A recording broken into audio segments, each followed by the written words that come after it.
Y sí, señor. Señor Lobo, Muy conexión con buenas. Bruselas. Buenas Pues mira, me ha noches. hecho trash talking y de hecho iba a hablar de una cosa que me ha hecho una petición. Me ha dicho, Se ha ido. oye, señor Lobo, ¿por qué no hablas en tu sección 3 minutos todos los días al empezar de qué ha pasado en Europa? Y se va. O sea, si esto no No es me he trash enterado. talking, o sea, ¿y qué hago yo? O sea, si mi audiencia, la que me ha pedido esto, se va, ¿qué hago yo? Es El indecente único esto. oyente. Tenemos una petición del abuelo Xavier y Y se eso es va. como cuando bajas la ventanilla del coche, ¿no? Que contaba Ernesto Sevilla y preguntabas por algo, por una dirección y mientras te estaba contestando arrancaba el coche y se iba y dejaba Sí. al otro. Pues me ha hecho esto, me ha hecho esto. Bueno, pues voy a intentar ser también conciso. Hoy voy a intentar experimentar con esta pequeña píldora de contar lo que ha pasado en Bruselas durante la semana y luego hablar un poco de la noticia o del evento relevante. Esta semana en la pequeña pildorita de Bruselas voy a hablar de qué ha pasado en la cumbre de jefes del Estado, de jueves y el viernes. Muévete a tu bola lo ha vuelto a hacer, porque justo hablaste el fin de semana pasado de ello y von der Leyen han estado toda la semana hablando de eso. Totalmente, básicamente. Pero bueno, ha habido una cumbre de jefes de Estado en la que, además del tema polaco del que hablamos la semana pasada, han hablado de tres cosas. Una de ellas es del tema de la energía. Sabemos que los precios de la energía están subiendo muchísimo y la delegación española, ya lo hemos comentado, desde que ganó Pedro Sánchez las elecciones, debido al gabinete que tiene, con mucha experiencia en Europa, son muy activos y han puesto en la agenda el tema de la compra conjunta de gas para rebajar los precios. Un poco siguiendo la línea de lo que se había intentado con la compra conjunta de deuda. Eso es un poco, perdona, como lo que dijo Gallello la temporada pasada. Oye, si te traigo un país amigo, me haces un descuento en la factura o algo así. Básicamente, no, literalmente, básicamente. Lo que pasa es que hay algunos países que dicen que no, que esto es una cuestión circunstancial, muy puntual, que los precios a partir de febrero van a bajar. Otros dicen que no, que es un tema más estructural, entre los que se encuentra España, pero no deja de ser un éxito que que era un tema nacional, ha pasado a la agenda europea y es gracias a la administración española, a la delegación española, que lo ha hecho realmente bien. Por contra, es una de cal otra arena, no ha habido el éxito esperado, se ha retrasado a diciembre para tomar una decisión sobre si se hace algún tipo de compra conjunta o no, para ver cómo evolucionan en los próximos 2 meses los precios de la energía. Otro tema que se ha tratado en la cumbre de Bruselas es las reglas fiscales. Sabemos que antes de la pandemia había unas reglas muy estrictas, de las que hablamos el año pasado, con un 3% de deuda, de inflación y de déficit, perdona, y una deuda pública por debajo del 100%. Y ahora está habiendo un debate intenso para ver si esas reglas fiscales se rebajan. Los sospechosos habituales, los halcones, dicen que no. Ahí están los alemanes, holandeses y demás. Pero el resto, incluidos Francia, dicen que sí. Todo va a depender de la coalición de gobierno de Alemania. Si los socialdemócratas consiguen hacer una coalición con los verdes, se flexibilizarán las normas fiscales, lo cual será una buena noticia para el sur de Europa. Y el último punto que se ha tratado es el tema de Polonia, del que hablamos la semana pasada.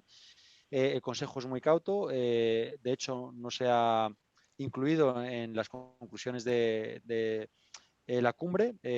No sé no se le quería dar demasiada relevancia para intentar rebajar los ánimos, pero por contra ha habido un enfrentamiento a nivel del Parlamento Europeo tremendo entre von der Leyen, la presidenta de la Comisión, y el presidente del primer ministro polaco, Morawiecki, que fue voluntariamente a dar explicaciones sobre la sentencia del Tribunal Constitucional que hablamos la semana pasada. Y ha habido un rapapolvo tremendo de von der Leyen, pero sobre todo, si lo podéis buscar en internet, de Guy Verhofstadt, que era un antiguo primer ministro belga, que hace una intervención de 5 minutos. La escenografía es tremenda, el discurso es tremendo, hace un análisis histórico y unas relaciones con el Brexit que es digno de ver. Y eso es un poco la pildorita que me había pedido Xavier y luego se ha ido haciendo un trastoquín. Repite de quién es ese discurso, perdona. Es de Guy Verhofstadt. Está en el grupo Renew, que es el grupo de Macron, lo que eran los liberales. Es un europeísta, es un federalista, un tío muy inteligente, de los liberales europeos, no de los liberales de pacotilla que tenemos aquí. Pero además, señor Lobo, me vas a permitir, es un discurso contundente, pero también con mucho criterio, con argumentos. Guy Verhofstadt. Sí. Vamos a intentar. En sorprende el nivel del debate respecto al del Congreso español. Sí. Y de hecho, se me ha olvidado traer un link para que Gallello lo pusiera, Pero unas cosas que voy a intentar hacer, que explicar al principio cuando me has hecho el trash talking y te has ido, después de hacerme la petición de que incluyera esa pildorita, que voy a intentar pues acercar un poquito también los debates, porque la cuestión de sugerir esto es porque pasan muchas cosas en Bruselas que son muy importantes, muy relevantes, que pasan por debajo del radar. Y los debates del Parlamento Europeo, por la escenografía y el contenido, merecen mucho la pena. Invito a todos los teleatubolers a que en Twitter teleatubolers. Me encanta, tío. o en YouTube, pues se animen a mirarlo. Y bueno, voy a acabar la sección hablando de Thomas Sankara. ¿Por qué? Thomas Sankara es el conocido como Che africano. Voy a hablar un poco de su figura. Vamos a hablar de él porque después de su muerte, después de 28 años de su muerte, se han abierto los juicios para buscar a los responsables. Y Thomas Sankara es un personaje. Bueno, el juicio empezó el 11 de octubre. La semana pasada no hablé de él porque hubo un tema importante a debatir sobre el Brexit y el tema polaco. Pero bueno, Thomas Sankara es un revolucionario africano de Burkina Faso, de lo que era el Alto Volta, una antigua colonia francesa que en el año 60 ganó la independencia. Y este chico venía de una familia muy pobre de Burkina Faso.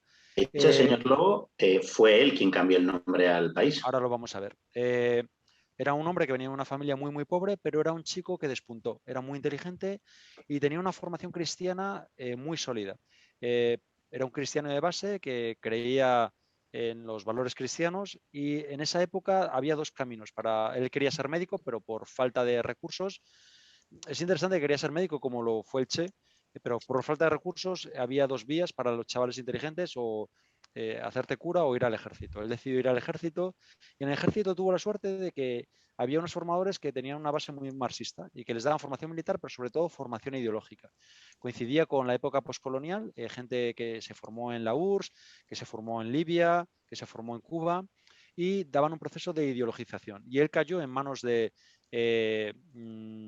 formadores de la Academia Militar, que su formación también continuó en Madagascar, y adquirió una base marxista que fue fundamental para lo que vamos a ver en lo que fue una auténtica revolución que duró 4 años y que todavía hoy es un faro para África y para el panafriquismo.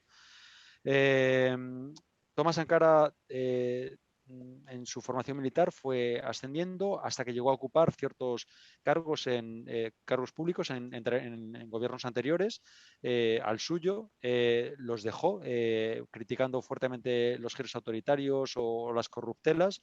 Era una persona muy, muy íntegra y fundó junto con un compañero militar, Blaise Compaoré, una asociación que es la Asociación de Oficiales Comunistas, que fue fundamental en el devenir del país. ¿Por qué?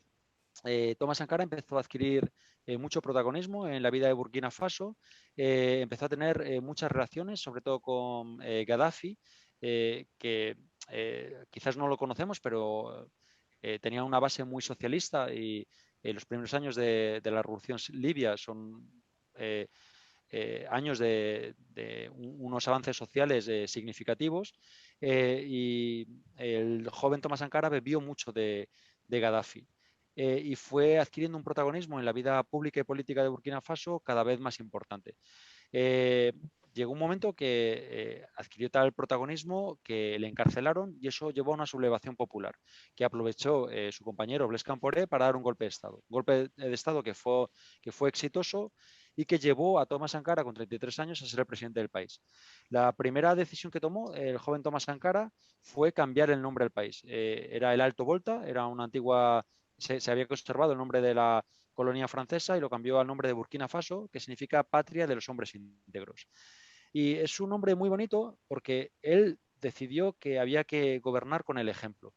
Lo primero que hizo, unas primeras cosas que hizo, fue vender todos los coches oficiales y compró un Renault 5. Y era el coche oficial con el que él se desplazaba.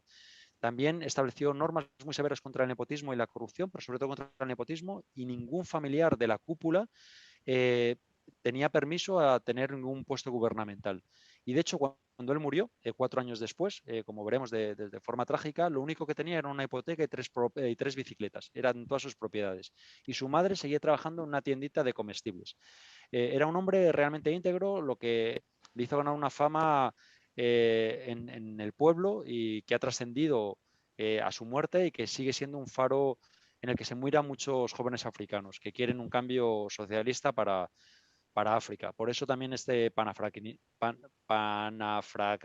no sé cómo se dice. Panafricanismo. Exacto. Eso fueron cambios cosméticos, pero luego él empezó cambios fuertes, significativos.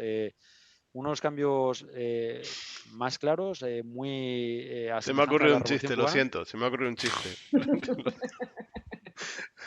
El Pero cuéntalo panafricanismo ahora. podría ser el pan bimbo. Venga, seguid. Madre mía. ¿Cómo he sido yo?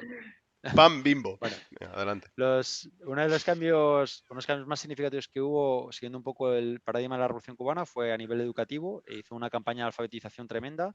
De hecho, en el primer año se pasó de un 12 a un 36% de alfabetización, es decir, había un 88% de analfabetismo en el país y se redujo en un año a un 64%. En los años posteriores se llegó a prácticamente un 70 y pico por ciento de alfabetización del país. Luego, a nivel de sanidad, hizo una campaña de vacunación contra la meningitis, la fiebre amarilla y las paperas para todos los jóvenes, todos los niños de Burkina Faso. Se contrataron a muchísimos médicos, se empezaron a hacer escuelas rurales y centros de salud rurales, pero luego tenía también cosas que eran bastante avanzadas para su época. Era un ambientalista, plantó más de 10 millones de árboles para el avance del desierto en el Sahel. Y tiene una parte que hablaba al principio con Bea, antes de que entráramos en directo, que es una parte feminista que es realmente progresista para la sociedad africana y para la época. Estamos hablando de que él llegó al poder en el año 83 y murió en el 87. Eh, eh, fue el primer líder que prohibió la ablación genital de las mujeres, prohibió la poligamia, prohibió los matrimonios forzados, estableció el 8 de marzo como una fiesta nacional e importante y que se celebraba durante esos años. Jolín. Y promovió la presencia de mujeres en todos los rangos del Estado. Y luego tocó lo más importante, que es lo que vamos a centrar un poquito los minutos que nos quedan, que son los cambios económicos. Hizo una reforma agraria en la que redistribuyó las tierras. Eso hizo mucha pupa a los grandes poseedores de tierras. Hizo una auditoría de la deuda y decidió el impago de la deuda externa al FMI y al Banco Mundial. Y estableció los comités de defensa de la revolución siguiendo el modelo cubano, que hizo que la población se implicara en la defensa de los logros de la revolución. Esto hizo muchísima pupa. Hubo misiones de la CIA para intentar derrocarle. Francia, por sus lazos históricos que tenía con la región, también ingirió en el desarrollo gubernamental y en el desarrollo de la acción del gobierno. Y esto llevó a Blaise Compaoré, que era su hermano, a dar un golpe de Estado y matarle. En el año 87, el 15 de octubre de 1987, murió el Che africano, murió el faro de África. La excusa que dio Blaise Compaoré es que había tenido una deriva autoritaria. Es cierto que prohibió la libertad de prensa y no convocó elecciones libres. Su razón es porque había muchas injerencias y tenía miedo a que los logros de la revolución fueran pervertidos por injerencias externas. Esto lo hemos visto en Rusia, lo hemos visto en Cuba. Es verdad que son cosas que se repiten, se critican, pero tampoco hemos visto un proceso revolucionario socialista que le hayan dejado en paz. Siempre ha habido injerencias desde el minuto uno o antes, sobre todo por los Estados Unidos y por las grandes potencias y los detentores del poder. Pero es verdad que señor todo... Lobo, perdona, que una vez que Compaoré llegó al poder, volvería la libertad de prensa a Burkina Faso, ¿no? Blaise Compaoré estuvo 28 años en el poder y le echó el pueblo cuando en el 2014 intentó reformar la Constitución para perpetuarse. Durante esos 28 años nadie en la comunidad internacional ha puesto en duda el régimen de Blaise Compaoré y tuvo que ser el pueblo quien le echara. Y de hecho el nuevo presidente de Burkina Faso, y con esto ya termino, en un proceso de reconstrucción nacional, tras 28 años de Blaise Compaoré, que era su segundo, era un comunista convencido que al final se pervirtió y acabó matando al gran líder revolucionario africano, y acabando con las esperanzas del panafricanismo, y no lo diré, instauró un régimen de corruptelas y de nepotismo. Y este nuevo presidente le está juzgando. En el 2015 huyó a Costa de Marfil y está siendo juzgado en ausencia. ¿Qué es lo que dará como resultado? Bueno, lo veremos y probablemente es algo de lo que hablemos en las próximas semanas, porque es un hecho muy importante en África, muy importante en la historia de la humanidad, porque tiene mucha relevancia, a pesar de que no sea tan conocido como otros procesos revolucionarios, pero es algo de lo que iremos hablando según vaya progresando el juicio. Qué bueno. Sí, Muy había un bueno. documental, ¿no? Que contaba, no sé, me Ha habido suena, muchos documentales, se ha hablado mucho de la figura de Thomas Sankara, pero es una figura de una relevancia tremenda. Era una persona tremendamente íntegra, que al final se fue acorralando. Cuantas más medidas contra el sistema económico, mayores serán las presiones y las injerencias nacionales e internacionales. También mayor era el apoyo popular, pero al final, una vez más, ganaron los poderosos. La verdad es que es súper interesante, ¿eh? No lo conocía y... No, yo tampoco. jolín, y todo un Había que hablar de él líder... porque han Yo empezado me los acuerdo, juicios, lo que es pasa una que- figura muy relevante y bueno, es lo que vamos a intentar hacer. O sea, Vale. sí que me gusta la propuesta de Xavier. Voy a empezar siempre con 2 o 3 minutos hablando de temas europeos y luego iré hablando de alguna noticia relevante. Ya hemos ido hablando de Afganistán, ahora hemos hablado de Thomas Sankara, íbamos hablando de cosas así, o sea que poco a poco irá progresando así la sección.